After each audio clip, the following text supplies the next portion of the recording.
are the God who was, who is, and is to come.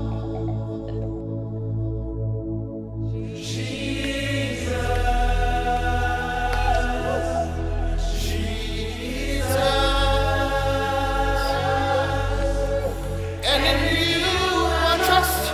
My life is in your hands, Jesus.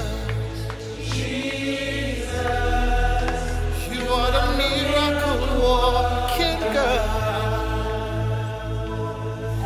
And you are Yahweh. You are Yahweh. Barour Adonai. Béni soit le Seigneur, notre Dieu, qui vit et qui règne pour des siècles et des siècles. Que son nom soit sanctifié et que son règne vienne sur toute la terre par son Fils bien-aimé.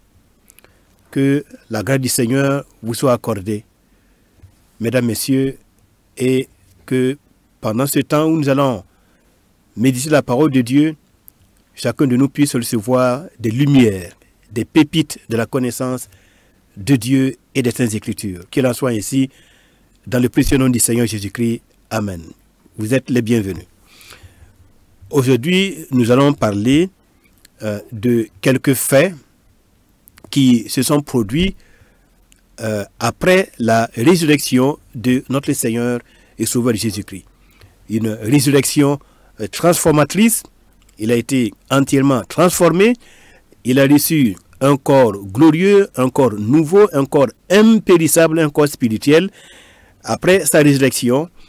Et cela annonce aussi qu'un jour, si nous demeurons ses disciples, si nous marchons d'une manière digne de sa personne et de son évangile, eh bien, nous serons tels qu'il est et nous le verrons tel qu'il est dans sa gloire. Quel bonheur, mesdames, messieurs, de savoir que notre vie sur terre ne va pas se terminer juste par une mort, une disparition dans ce monde, mais que notre mort physique, notre voilement dans ce monde va nous faire parvenir à la gloire de Dieu dans sa présence.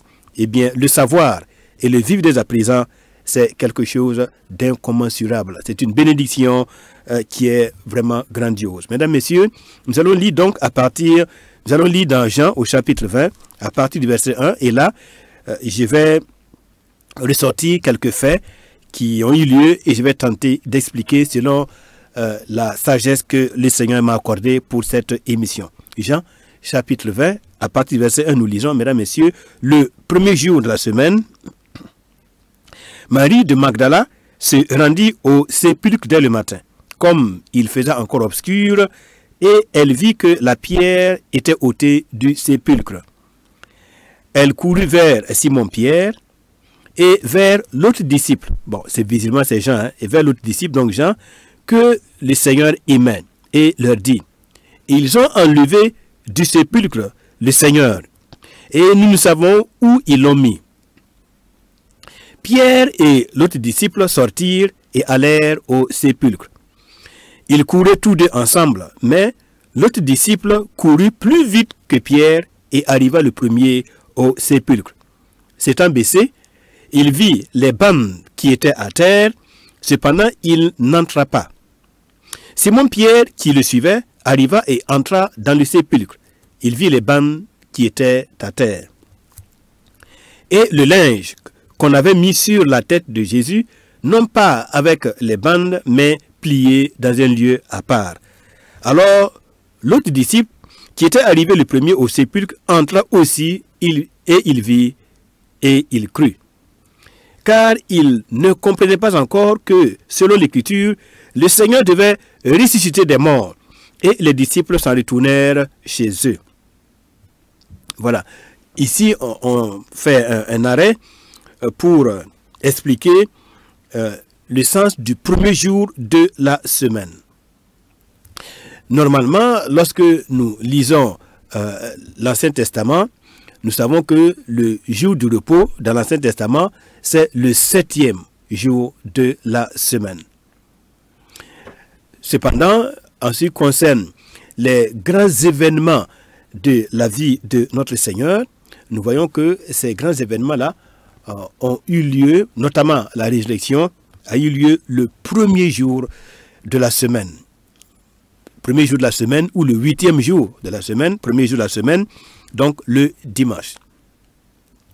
Donc la résurrection ayant eu lieu le premier jour de la semaine et la résurrection de Christ inaugurant une nouvelle humanité, un nouveau départ pour toute la création, eh bien, c'est pourquoi le premier jour de la semaine, le dimanche, revêt à nos yeux une plus grande importance que le dernier jour de la semaine, qui est le samedi. Donc, on peut comprendre pourquoi, en ce qui concerne le sabbat, le jour du repos, on passe du samedi de l'Ancien Testament au dimanche du Nouveau Testament.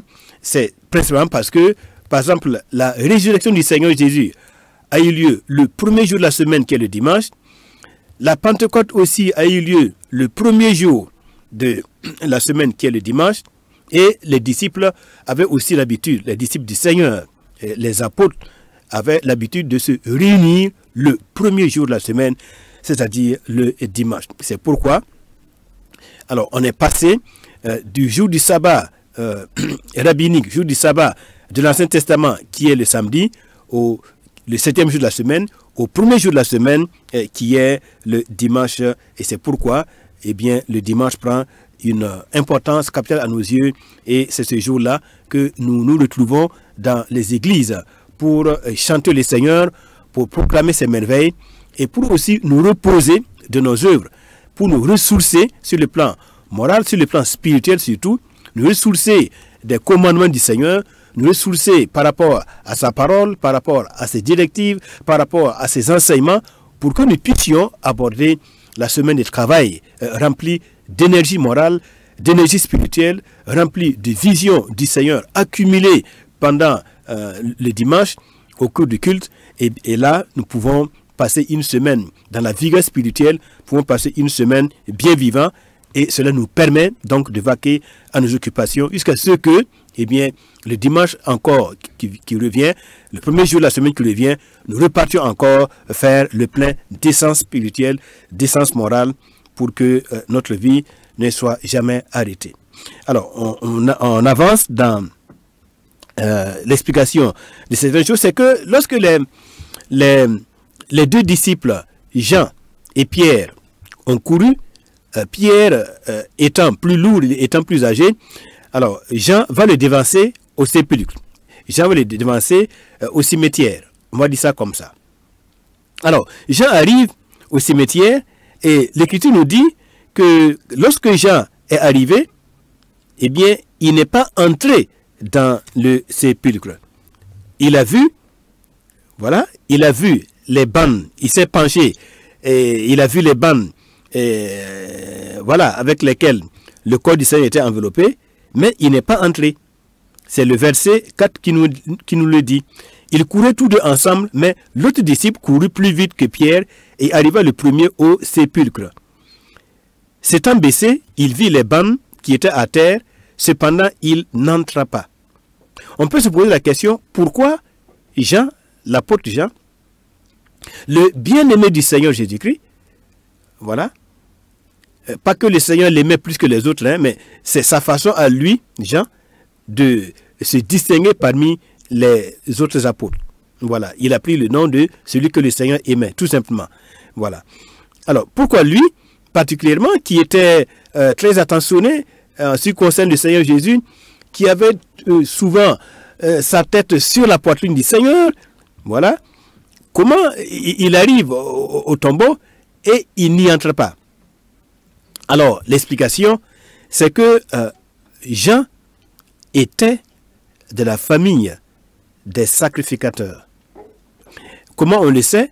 Vous savez déjà que son nom, ça veut dire Johannes, Jean.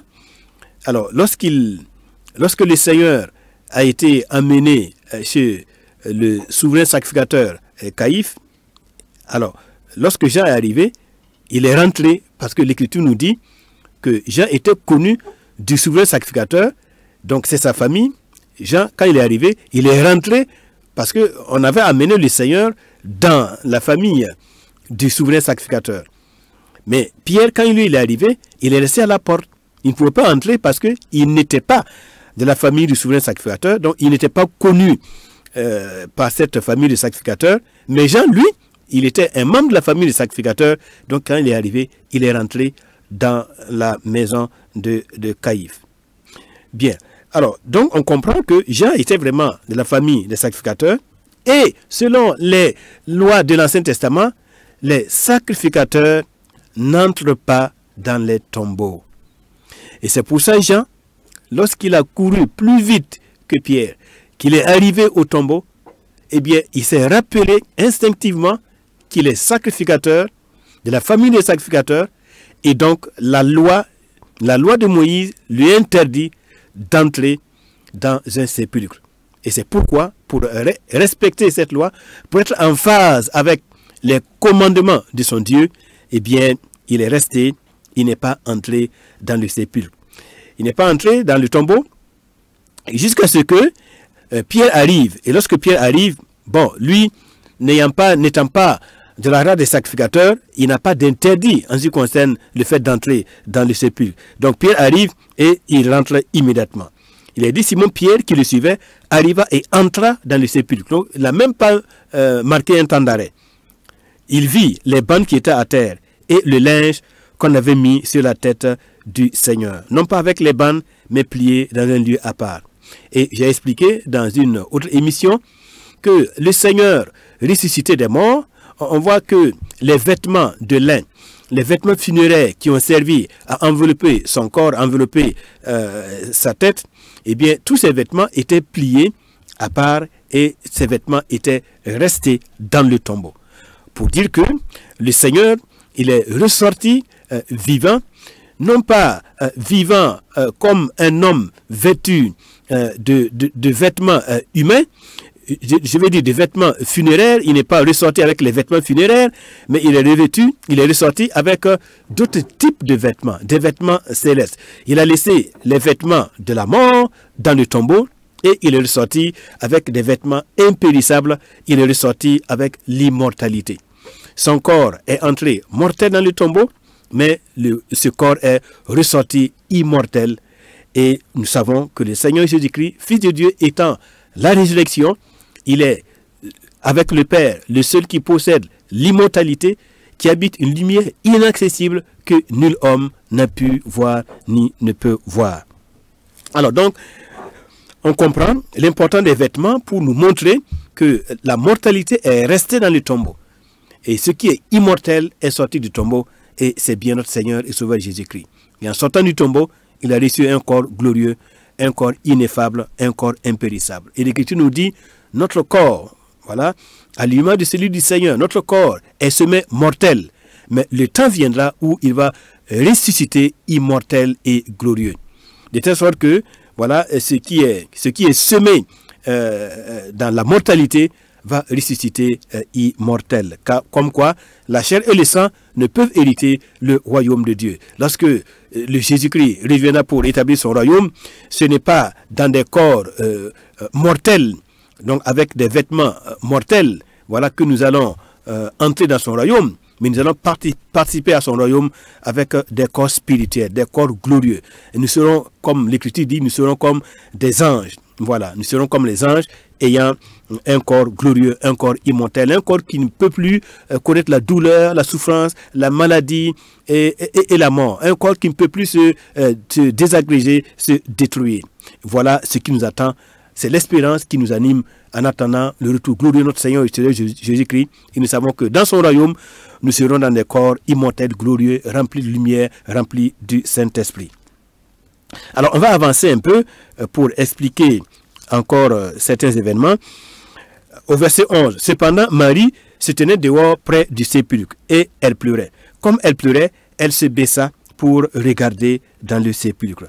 Et elle vit des anges vêtus de blanc assis à la place où avait été couché le corps de Jésus, l'un à la tête, l'autre aux pieds. Il lui dit, « Femme, pourquoi pleures-tu » Elle lui répondit, « Parce qu'ils ont enlevé mon Seigneur et je ne sais où ils l'ont mis. » En disant cela, elle se retourna et elle vit Jésus debout, mais elle ne savait pas que c'était Jésus. Le Seigneur lui dit, « Femme, pourquoi pleures-tu? Qui cherches-tu » elle, pensant que c'était le jardinier, lui dit, Seigneur, si c'est toi qui l'as emporté, dis-moi où tu l'as mis et je le prendrai. Le Seigneur lui dit, Marie. Elle se retourna et lui dit en hébreu, Rabouni, c'est-à-dire maître. Le Seigneur lui dit, ne me touche pas, car je ne suis pas encore monté vers mon Père, mais va trouver mes frères et dis-leur que je monte vers mon Père et votre Père, vers mon Dieu et votre Dieu. Marie de Magdala alla annoncer aux disciples qu'elle avait vu le Seigneur et qu'il lui avait dit ces choses. Alors, en ce qui concerne l'épisode de Jean, je n'ai pas terminé. Jean, c'est quand il s'est rendu compte avec évidence que le mort n'était plus dans le tombeau. C'est à partir de ce moment-là qu'il est rentré dans le tombeau. Voilà. Comme le mort n'est plus dans le tombeau, ça veut dire que ce tombeau a été sanctifié. Sanctifié, c'est-à-dire, il a été pris d'assaut par la vie. La vie a conquis le tombeau. Donc, il n'y a plus le symbole de l'impurité qui est la mort dans le tombeau. Parce que le sacrificateur ne devait pas se souiller par la mort. La mort, le contact avec la mort était considéré comme la plus grande des souillures en Israël. Et même, vous savez que pour cela, il fallait, lorsque quelqu'un était en contact avec la mort, il fallait faire la cérémonie de ce qu'on appelle la vache rouge ou rousse. Voilà, la vache rousse qui devait être sacrifiée et brûlée avec de l'eau courante, avec de l'hysope, avec du bois de cèdre et avec le cramoisi, et en faire une pâte avec la terre. Et c'est cela qui était utilisé pour asperger et purifier et sanctifier les personnes qui avaient eu un contact avec la mort volontairement ou involontairement. Bien, donc, alors, Jean, il va attendre de se rassurer qu'il n'y a plus cette souillure-là, il n'y a plus cette possibilité de contracter la souillure de la mort selon la loi, parce qu'il voit que le mort n'est plus dans le tombeau, la mort est vaincue, et donc il n'y a que la vie, et par conséquent, comme c'est seulement la vie, et rien que la vie qui est le symbole de Dieu, le symbole du gouvernement divin, le symbole de la divinité, donc en ce moment-là, il a pu entrer. Il est entré dans le tombeau. Et là, on revient sur le fait que le Seigneur est ressuscité et le Seigneur, il est en présence de Marie. Et Marie, quand il le voit, elle ne sait pas encore que c'est le Seigneur. Et elle dit, elle pensait que c'était le jardinier. Elle voit le Seigneur et elle pense que c'est le jardinier. Bon, alors, elle dit, si c'est toi, Seigneur, ben, dis-moi où tu l'as mis et je le prendrai. Et c'est là que le Seigneur va se révéler à elle. Maintenant, je vais expliquer pourquoi l'Écriture introduit ici la notion de jardinier. Elle pensant que c'était le jardinier. À quoi l'Écriture fait référence? Effectivement, elle ne s'est pas trompée, c'est le jardinier. Le jardinier fait référence à qui? Lorsque nous lisons dans l'Écriture, notamment dans le livre de la Genèse, lorsque Dieu a créé Adam et qu'il était encore un homme sans péché, un homme sans faute, le premier Adam qui était pur, qui était sans tache, qui était sans faute, voilà, et qui portait l'image de Dieu, Dieu l'a pris et il l'a mis dans le jardin d'Éden. Et donc, il était le jardinier. Et là, de nouveau, le Messie ressuscité d'entre les morts, comme je vous disais au début, sa résurrection d'entre les morts a fait de lui le premier-né d'une nouvelle création, le commencement d'une nouvelle création. Donc, sa résurrection d'entre les morts a fait de lui le nouveau Adam. Le second Adam, qui est le nouveau Adam, qui est pur, qui est sans tache, et donc qui se présente maintenant dans son jardin. Le monde nouveau, vous voyez, et c'est lui qui va cultiver ce monde nouveau, c'est lui qui va dominer ce monde nouveau, c'est lui qui va dominer cette nouvelle créature. Vous voyez, donc effectivement, c'est le jardinier, Jésus-Christ. Voilà, l'homme nouveau, le Adam nouveau, et qui est là, dans l'Éden nouveau, qui commence maintenant par sa résurrection, parce que des hommes et des femmes vont sortir de leur tombeau, vont revenir à la vie, vont être réanimés dans leur esprit. Ils vont passer par une nouvelle création, une transformation morale et spirituelle. Et Jésus-Christ va régner sur cette nouvelle création, donc sur ce nouveau jardin. Et nous savons que lorsqu'il va revenir d'ailleurs pour établir son règne de 1000 ans, pendant son règne de 1000 ans, la terre va reverdir.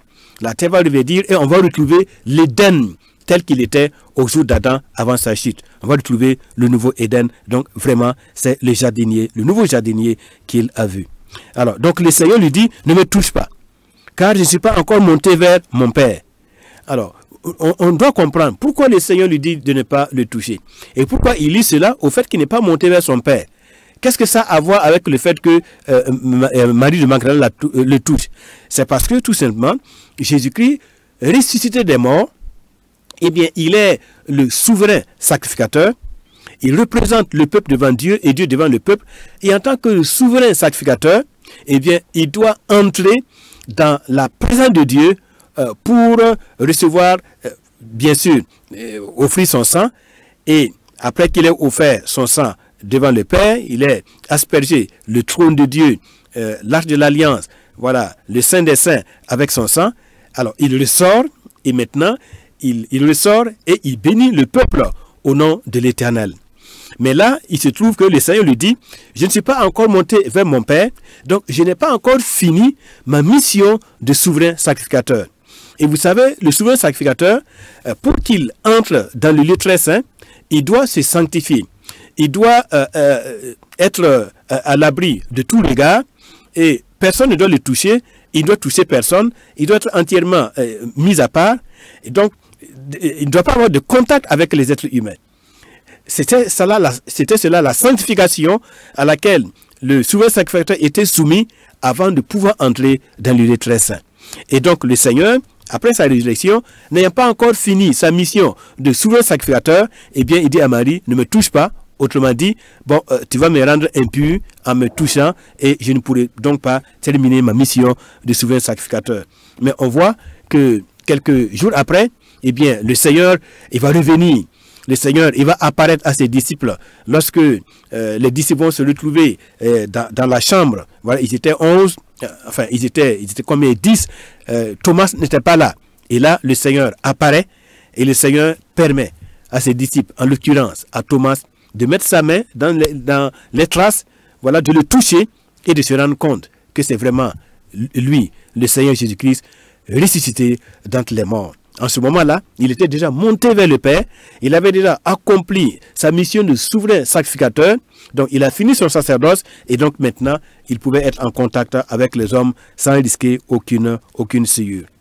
Je vais terminer un peu avec ce qui s'est passé dans Jean chapitre 21. Dans Jean chapitre 21, le Seigneur est apparu, Jean 21 verset 13, et il voit deux de ses disciples, en l'occurrence Pierre et Jean, qui sont en train de pêcher.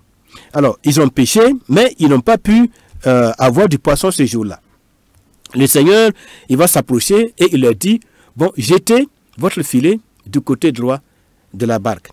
Alors, ils ont jeté le filet selon les instructions du Seigneur et ils ont ramassé 153 poissons. Bien. Et maintenant, le Seigneur, verset 13, il s'approche et prit du pain et on lit d'abord le verset 12. Le Seigneur leur dit, venez manger. Et aucun des disciples ne demande, qui es-tu, Seigneur? Maintenant, il s'approche et le Seigneur leur donne le pain et il leur donne aussi du poisson. Alors, ce que je vais expliquer, après la résurrection, les disciples sont au bord de la mer, ils sont en train de pêcher, au bord du lac, et là, le Seigneur leur apparaît là-bas. Et il y a une scène qui est telle que le Seigneur leur donne à manger du poisson et du pain. Et c'est à la suite de cela que le Seigneur dit à Pierre, est-ce que tu m'aimes? Par 3 fois de suite. Et Pierre dit, bon, Seigneur, je t'aime. Et c'est là que le Seigneur lui dit, il faut perdre mes brebis. Bien. Pourquoi le Seigneur leur apparaît et pourquoi le Seigneur mange du poisson et du pain avec eux après la résurrection? C'est simple. C'est parce que dans la pensée juive, c'est pour ça que je dis chaque fois, il faut comprendre le message destiné à qui et comment ces personnes-là, ces destinataires-là, ces premiers destinataires, quel était le système de pensée.